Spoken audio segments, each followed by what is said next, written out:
এখন এরদোয়ান তো অনেক বছর ক্ষমতায় আছেন, তো মাঝখানে কু হইল, অনেক ষড়যন্ত্র, বিদেশি দেশি অনেক ষড়যন্ত্র তো ছিল, তো ওনার টিকে থাকার রহস্যটা আসলে কি? টিকে থাকার ওনাকে তো অনেকে স্বৈরাচারও বলার চেষ্টা করে বা বলে, কিভাবে টিকে আছেন? কয়েকটা পয়েন্ট এখানে আছে। এক নম্বর হচ্ছে যে তার মধ্যে লেগে থাকার একটা প্রচণ্ড আছে, হিম্মত আছে। আপনার বয়স কত হবে এখন? বয়স এখন 72। আচ্ছা। 72, যে মানে হাল ছাড়বো না, লেগে থাকবো, এবং আমি যে জিনিস বিশ্বাস করি এটা আমি বাস্তবায়ন করবো।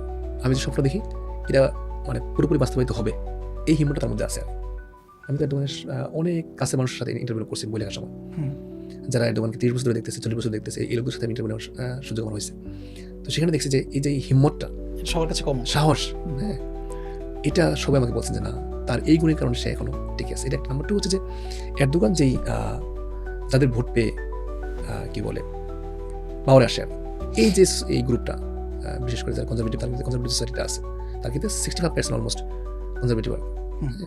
এরদোয়ান চেষ্টা করে যে এই গ্রুপটাকে আমি কি করবো, মানে তারা আসলে কেমন এরদোয়ান চায়, এই এরদোয়ান আমি হবো আর কি। আচ্ছা। বা যদি আমি কেমন মানে সোসাইটি চাই, এটা আমি ট্রান্সফর্ম করবো।